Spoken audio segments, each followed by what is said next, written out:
You know what it is, man. It's your boy Kid, you hear me? Shout out to Mikey T, the movie star, you feel me? Right now, y'all on Report Card Radio. You know what it is, man. Tap in, tune in, you dig?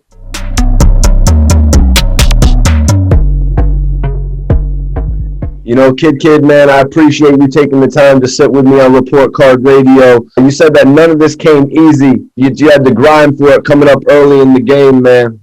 Facts. That's all facts. You know what I'm saying? Like, if you know me, then you know what I'm saying? But even if you don't know me, I feel like when you first listen to me, you hear like the records that I do. You know what I'm saying? You could hear it. You know what I'm saying?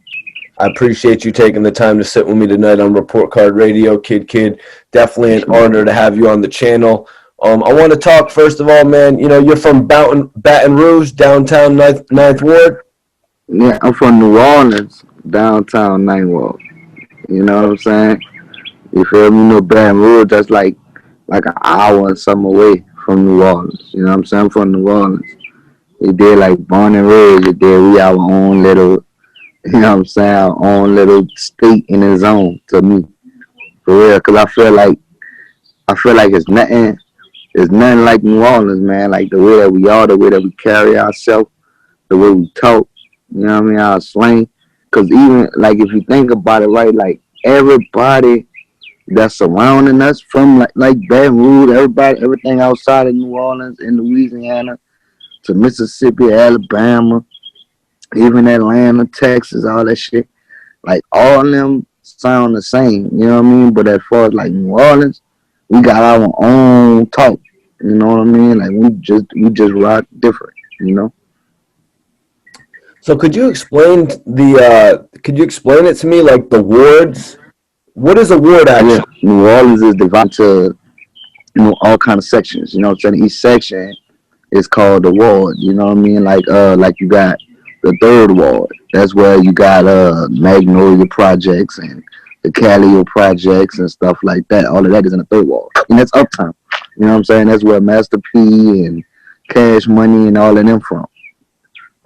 Me, I'm from downtown. I'm out the ninth ward. Um, I can't. It's not too many people that made it as far as musically. You know what I'm saying? To where I'm at. You know what I mean? From there. You feel me? So it's like I carry my whole downtown section, not even just the ninth ward. You know what I'm saying? From the fourth ward to the ninth ward. Everything from the fourth ward to the ninth ward is downtown. You know what I mean? Everything else is uptown. You feel me? Word, because I was gonna ask you who was known from your ward, the Ninth Ward. Hey, yeah, speaking on that, yeah, you're right. You know what I'm saying? Mr. Magic. Shout out to Mr. Magic. He was signed to Master P No Limit. He passed a couple years ago. Rest in peace to Mr. Magic. He was out the ninth ward. He had a matter of fact, he had a ninth ward song. Like, you know what I'm saying? He was on one of No Limit's biggest records. Mother niggas, cause I'm down for my niggas. Yeah, yeah. That's him. That's him on the singing the hook, and he got a verse on there. You know what I'm saying? Shout out to Mr. Magic, man. Shout out to Magic. Word, yo. So kid, how did you get started in music? What was it that actually inspired you to get into your own music? Um, man, TV. Like I was inspired just by, watching TV and you seeing, like all these rappers and stuff, like how they was living in their videos, though. You know what I'm saying? And then when you come outside, and you probably see, what I'm saying, the neighborhood big time, you know what I'm saying, D-boy, whatever you want to call them. And, like it's kind of like they living the same way. You know what I mean? And I wanted to live that life. You feel me? So for me, it was either one of those two things. You know what I'm saying? For real. And like I started, but I never would have thought in a million years, even the people around me, man, we still trip off of that shit to this day, bro. Like how we never would have thought, like in a million years, I make it as far as I made it. You know what I mean? For real, especially like being where we from, man, because like in just New Orleans, period, bro. Like we don't have the luxuries of, like going to these, big offices like, yo, here's my mixtape and you know what I'm saying, stuff like that. Like a lot of these people, other people got, what I mean, they got easy opportunities. Like in New York, you know what I'm saying? You go to New York, bro, you could go stand outside of a Universal building, Sony building, whatever label you want to be with, or if you just want to get on with anybody, you can go stand outside of one of those buildings until somebody important come walking out. You know what I'm saying? And you could easily try to get on from there. Like being down there, we don't have those opportunities. You know what I mean? And the people that did make it out in New Orleans, they got out of New Orleans. You know what I'm saying? Like when Master P made it big, he didn't actually make it big in New Orleans. He made it big in California. You know what I'm saying? And he stayed in California. So you can't really just contact him like that. You know what I'm saying? Cash Money, Cash Money, they was holding it down. You know what I'm saying? For real. They was in the city for a minute. They was holding it down while they was on in the city for a minute. But the thing is, like, they from uptown. I'm from downtown. You know what I'm saying? Like these are the people that we be fighting every day. You know what I'm saying? So it's like, I would have never thought in a million years, I get on, you feel me? But, God had different plans for me. So, Kid, take me into it then. You know, you guys are from different sections, uptown, downtown. Hmm. The story is that Lil Wayne ran into you while you were rapping on on a street corner in New Orleans. Can you tell me that story? Nah, that's not true at all, man. I don't know, like, where that even come from. Like, you know what I'm saying? I met Wayne through a mutual friend. You know what I'm saying? This guy, you know what I'm saying? His name Mule. You know what I'm saying? He was like, like the big homie on my block. He from, what I mean, off my street, off Maison Street. And he was good friends with Wayne's best friend. You know what I'm saying? Fee Banks. I don't know if you familiar with Fee Banks. You did, but great guy. He just was in Billboard. This nigga just was in Billboard last week. You know what I mean? But he's the guy. That's who bought you NBA YoungBoy. That's who bought you Kevin Gates. You know what I'm saying? Quando Rondo. You did Fee Banks. Yeah, he kind of got from under Wayne and did his own thing. You know what I'm saying? Okay. And he found those talents. But uh, my big homie Mule, he was close friends with Fee Banks, and Fee Banks was like Lil Wayne's right hand man at the time. You know what I mean? Like actually right hand man. Like they lived together, everything. So he knew Fee, and I guess Wayne wanted to start Young Money. You know what I'm saying? He wanted to start Young Money, but he didn't have no artists or nothing like that. You feel me? And you know, my big homie, he knew I was, he did a neighborhood little rapper, you know what I'm saying, for real. And he the one that bought me. He the one that bought me to Lil Wayne. He bought me to Wayne. We met up in New Orleans East, and you know, and I rapped for him, bro. Like when I rapped for him, like it was over. You know what I'm saying? For real, yeah. The rest is history. So was it much like when 50 signed you when you met Lil Wayne? Like you had said, I'd watched a few exclusives where you said once you signed to 50 that you were basically flying all around the country. Once you signed with Wayne, did you just take up and go to his lifestyle? Oh hell nah, man. When I hell nah. When I got with Wayne, bro, like real talk, bro, like a lot of people don't know, like when I got with Wayne, even though he was already established, you know what I'm saying, like, and so like we had to grind, man, like we was grinding with the mixtapes and everything. We started like the Squad Up rap group, um, and that's what actually created Young Money, the Squad Up rap group, which we put out like 9 mixtapes, you know what I'm saying, in the streets and stuff like that. You know what I mean? For real. Like, like it was a grind, like you feel me? Like we'll go on the road every now and then. You know what I'm saying? Like, but just to like other little towns and stuff like that. So how did Lil Wayne break it to you that Squad Up was forming, or did it happen naturally while you all were, recording on tour? Nah, when I met Wayne and I rapped for him, that same night we went to the studio.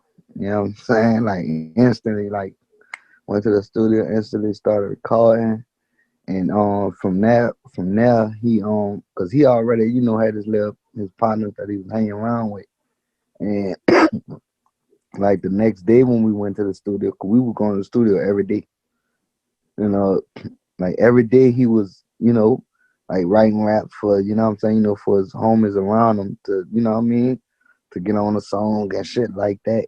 You feel me? And we just ended up forming a group. You know what I'm saying? And from there, man, like for shit just started taking off. To you, why did Squad Up not go any further? Putting out like a feature album on Young Money.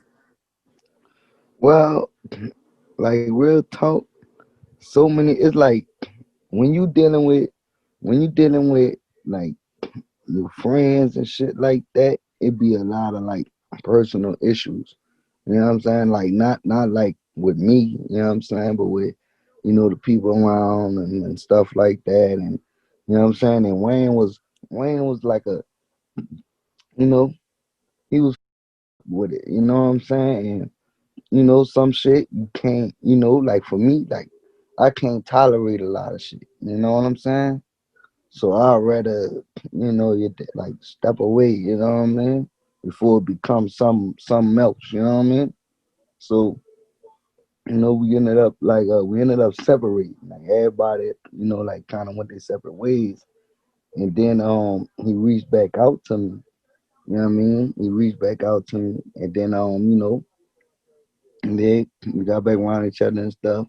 And that's when we started recording more music. And that's when you got like the new Young Money, as far as like when Drake first came and Nicki was there, and you know what I'm saying, and stuff like that, and that's when we recorded the Mrs. Officer joint, and and stuff like that.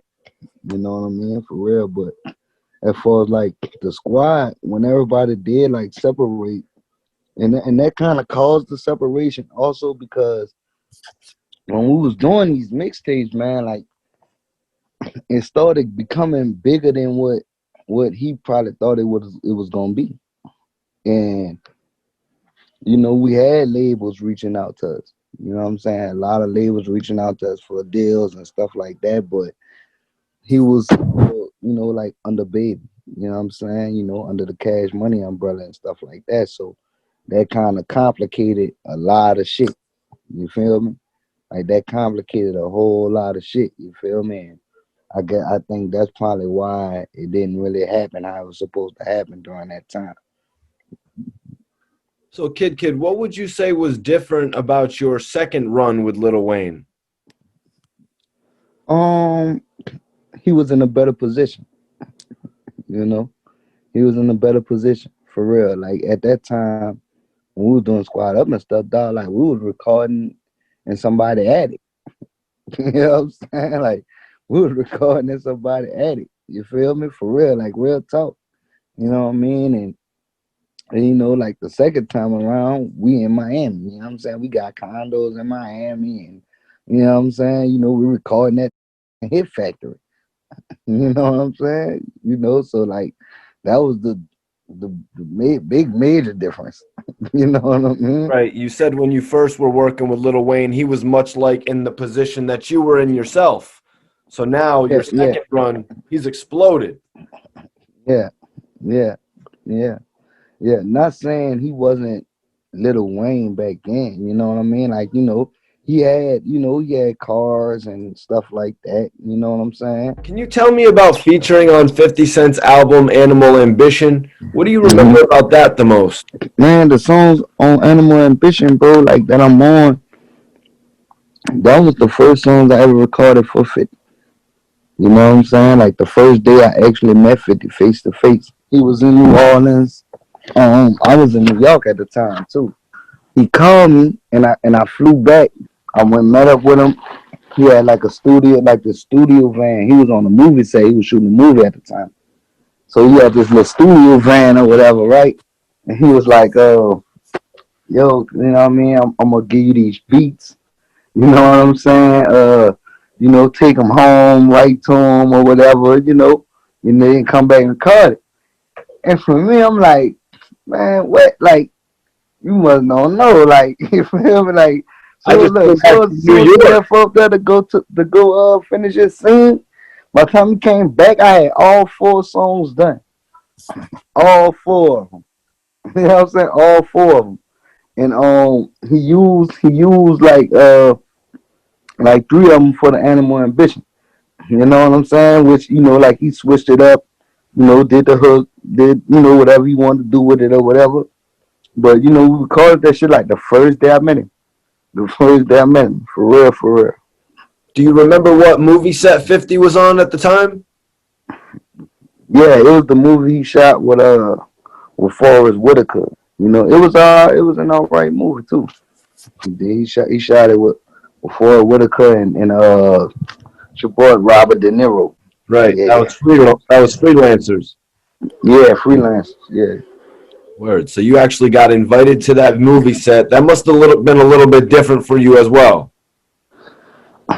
Well, not really. What was different was actually like meeting him and being in a van that's actually a studio. You know what I'm saying? Like that was totally different. I ain't never saw that before.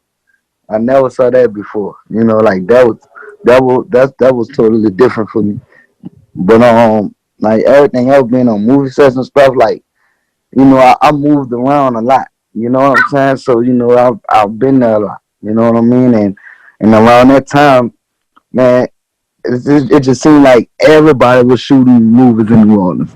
So I was always running into like movie sets and stuff like that. You know what I'm saying? But for the most part, while I was out there on the set, I was in that studio van.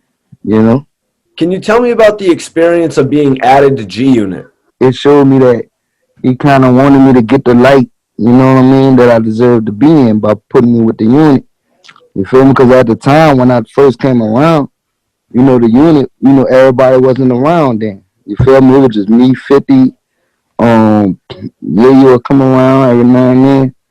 You know what I'm saying? But everybody else wasn't around. And when everybody else did come around, I looked at it like, cause first and foremost, I was a big ass fan first. You know what I'm saying? So I was more happy that the unit got back together. You know what I'm saying?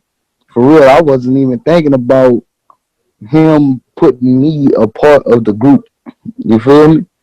But it's like I said, it showed me that how much he, what I'm saying, believed in my, in my skill. You feel me? He knew that I could fit in and what I'm saying, and go with the best of them. You hear me? For real. But but to me, when he made that move, I was like, yeah, like what I'm saying, it's my time to prove as far as like just to the world. You know what I mean? How good of an artist I really am. You know, and I think I did that. You know what I'm saying? I think I did that, man. I think I did that. What was your most memorable moment as a part of G Unit? I would say being overseas and we doing it. No, summer jam. When we did summer jam, bro. Summer jam. We on stage. I look up. It was like one of those what you call it, surreal moments. Like I look up. I look to the left of me. I got 50 Cent, Lord Banks. You know what I'm saying? Yeah, yo, on one side. Look to the other side of me. I got Buck there. You got Nas right behind me. You know what I'm saying? You feel me? You got thousands of people in the crowd, and it's summer jam. You know what I'm saying? And what's so crazy about that? The year before that, I couldn't even get in summer jam.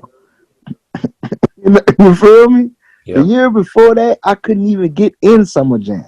I remember going to summer jam, trying to get tickets, trying to get in, trying to whatever I could do just to be a fan in the crowd, and couldn't even get in summer jam. You know what I'm saying? And now I'm on that stage, and that shit was epic. Summer jam was epic. So, Kid, you mentioned it a little bit, man. I got to know about this overseas touring. When you was touring overseas with June, was it Asia? Was it Europe? It was mostly Europe, Australia, Africa, Spain. You know, like we really went everywhere, man. Like everywhere. For That's real. experience to share with your family for a lifetime, man. What's the itinerary? There's got to be so much itinerary. Is there any time to have fun? Um, my fun, like after doing all of that stuff, like all that was my fun, man. You know what I'm saying? You know, I'm coming from nothing, bro. Like, you know what I mean? Straight from the hood, for real. I had just before we had to took our first trip, like overseas and stuff, bro. Like, I'm just coming out and out of therapy. You know what I'm saying? You know, from getting shot up and shit. So I'm out there, I'm performing and all kind of stuff. You dig? I got a colostomy bag on, everything. You know what I'm saying? So just being in that whole environment, like it opened my eyes up to so much. You know what I mean? It showed me it's so much out here. You know what I mean? And like that just did so much for me mentally. You feel me? It did so much for me mentally, man. Like, and that was my fun because you know what I'm saying. Like when we was doing all of that, you gotta understand. Like I was single. I was, you know what I'm saying. I was wild. Like I was wild. So I was making the most out of everything for real. Like they'll tell you, man. Look, first time me in Spain, I ran up the hotel phone bill to like $2,000. Yeah, That's some the Biggie hotel, shit, man. huh? That's some Big shit, man. Yo, I'm telling you, yo, because you know my phone, my actual phone, it wasn't working. So I'm gonna use the hotel phone. You know what I'm saying? Yep, You know, cause you know I won't call everybody. You feel me? that's Like lit. man, we in Spain, and we this and that. This, you know what I'm saying? So you know, like just that whole experience, man. You know, like I loved it. You know what I'm saying? I soaked it in, man. You know, for real. Like it's nothing like that shit, man. It's nothing like it. Wow, that's Nothing amazing, like it. kid. And congratulations, by the way, on your marriage as well.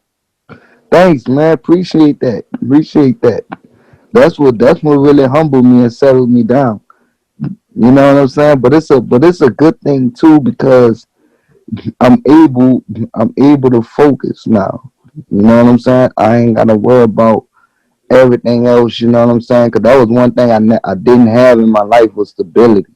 You know what I'm saying? I just was very just unstable, man, and now, you know what I'm saying? I got stability. You feel me? I could focus now on my music. I could focus on, you know, actually moving forward without you dealing with any kind of drama. You know what I mean? So now my only focus is my career and my family. Let me ask you, were you working on a solo album with G Unit? And if so, what would it have been called?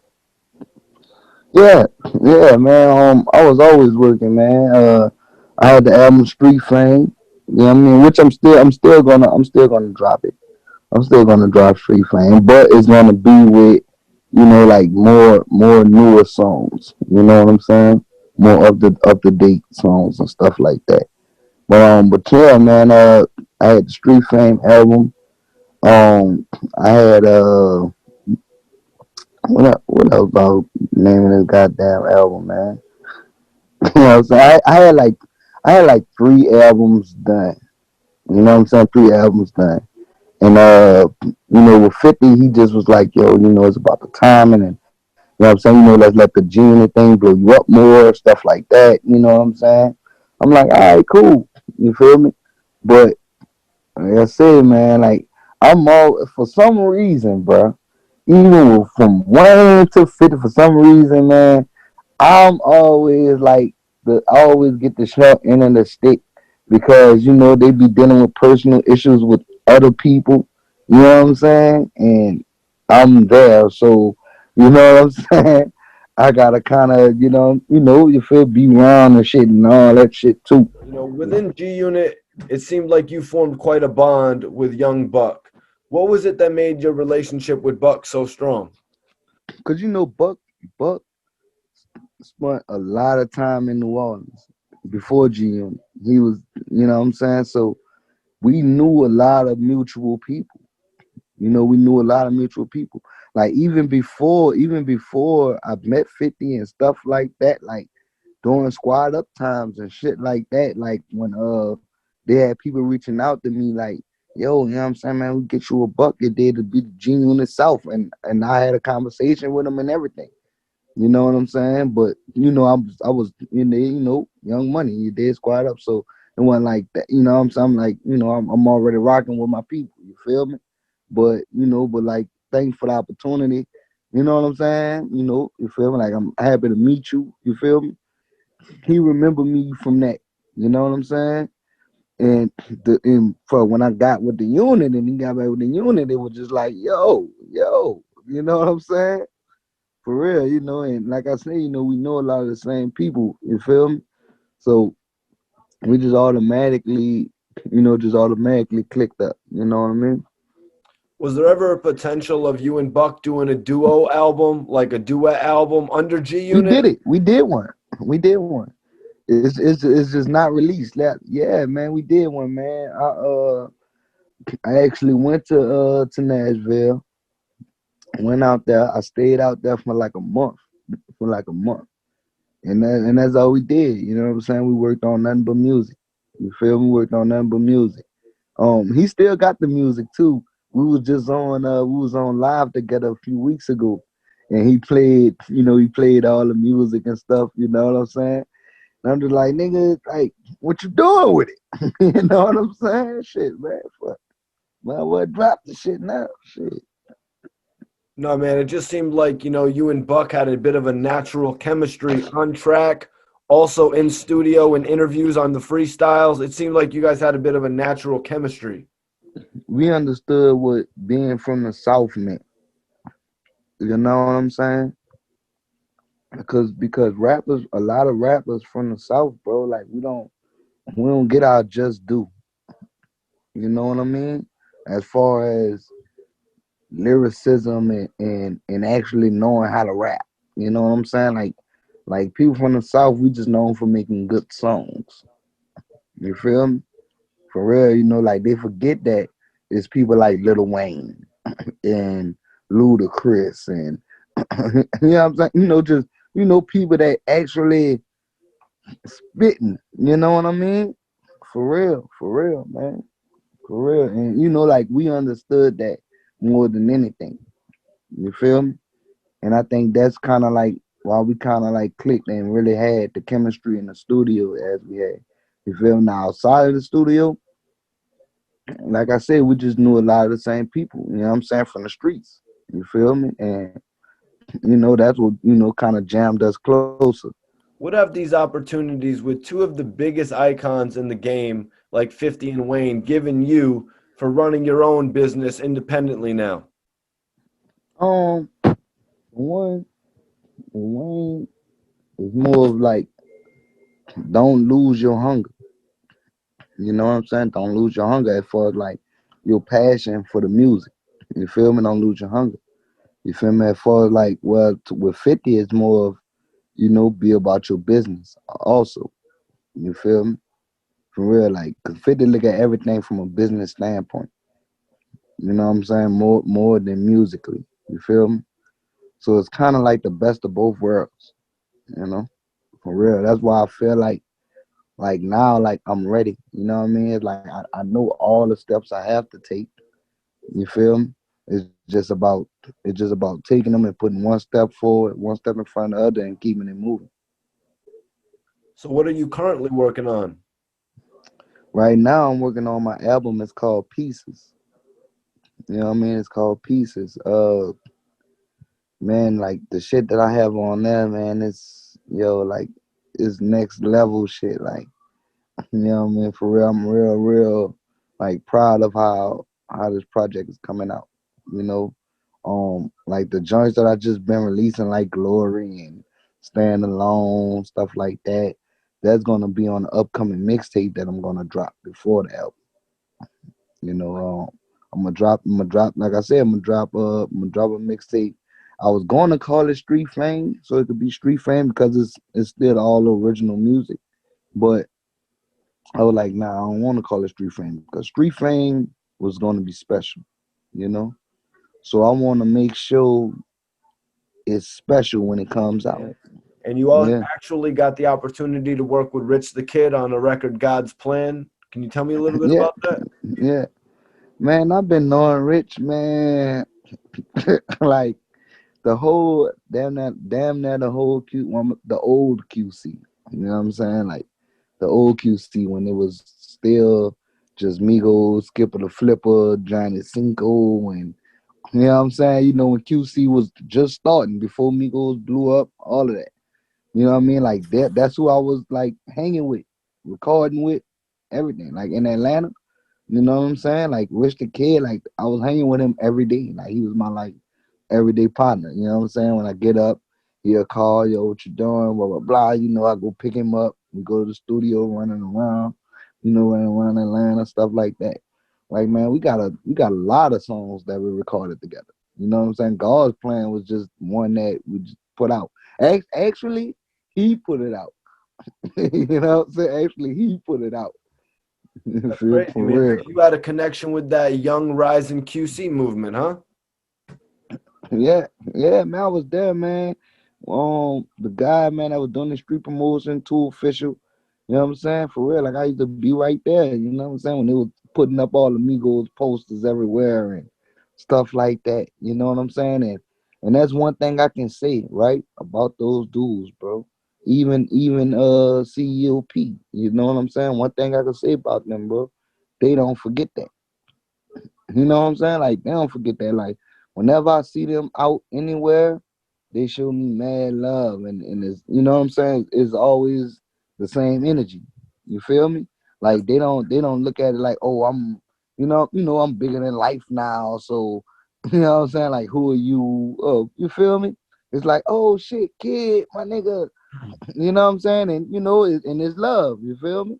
Right, because you showed them love when you were the hot prospect. Now these guys, they're proving that they're not a flash in the pan. You know what I mean? They're proving that it wasn't a one luck type Yeah. thing with the But even Migos. even even during even like during those times, like I wasn't hot, like I wasn't 50. That was before I was with 50 and all of that. You know what I'm saying? That was during the time, like in a period of time, like right after I left Young Money. You know what I'm saying? I was just rocking on my own. You feel me? For Yep. real. And then, like they were showing me love in Atlanta. You know what I mean? For real. Yeah, at that point you really hadn't got the Yeah. you hadn't got the facial recognition that you deserved, even though you were on one of the hottest records. Hmm. That's a fact. I Fact. remember that shit, man. But yo, before we get out of here, kid, we definitely got to talk about Power Season 2, Episode 4. Tell Yeah, me about having the chance to act in the Power series, man. man, it was a great opportunity, man. It's a great opportunity for real. Like at that time, man, that show was scorching. Still is. You know what I'm saying? Still is one of the best shows on TV. Period. You know what I'm saying? I still like I'm just got through from watching Power Book 2. You know what I'm saying? Like stuff like that. So like, it was great, man. You know what I'm saying? It was good to just to see myself. I always get a kick out of seeing myself on TV or hearing myself on the radio. Like that'll never get old to me. You know what I'm saying? Even when I have fans run up to me asking me for pictures and shit. Like that'll never get old to me. That'll never get old to me. You feel me? Because when I see those things and I experience all those things, it motivates me. It motivates me to keep going. For real. So when did you get the word that you were going to be acting on Power? I got a call because I was cool with everybody on the set. You know what I'm saying? Myra Hardwick and all that. Like like he's a real cool dude, man. And he was like a fan of my music. You know what I'm saying already. Um, and man, I forgot guy that plays Tommy. Like he was a fan too. You know what I'm saying? Like I used to like go to the clubs and stuff with him. You know what I'm saying? Um, And by me just being cool with a lot of people on the set, they just wanted to fit me in some kind of way, you know. And 50, you know, had the idea of like, okay, we could put him in like this. You know what I'm saying? Have him perform and you know what I mean? Shit like that. So, you know, that's how that came about. And, you know, he called me, he was like, well, I was already out there. He just was like, yo, you know what I'm saying? You know, we're gonna need you on the set. You know what I'm saying? Tomorrow, whatever, this and that. So I'm like, all right. And then when I got there, he was like, yeah, you know, we're gonna you know, put you in this part and we're gonna need you to do this and do that. I'm like, all right, you know, shit, you know, I'm with it. You know what I'm saying? For real, it's not like I'm about to say no. I'm busy. So, so how long did your role take that day, Kid? And did you ever end up doing any more acting after Power? Um, no, my role didn't take no more than like the first role. Like you know the first like take when I'm walking in a like through the alley and stuff and meeting ghosts. I ain't take nothing but like 30 minutes. You know what I'm saying? For real, you know, like I was a natural at that shit. You know what I'm saying? And the second part, the performance part, that took longer because you know we had to keep doing retakes and stuff like that. Um, but you know, overall, like if I had to add all the time together, probably like 2.5 hours. That's what's up, man. That's dope that you got an opportunity to be on Power, man. I see a lot of people, trying to hit fifth up about being on Power, so it's dope that you got the opportunity to do some things on there.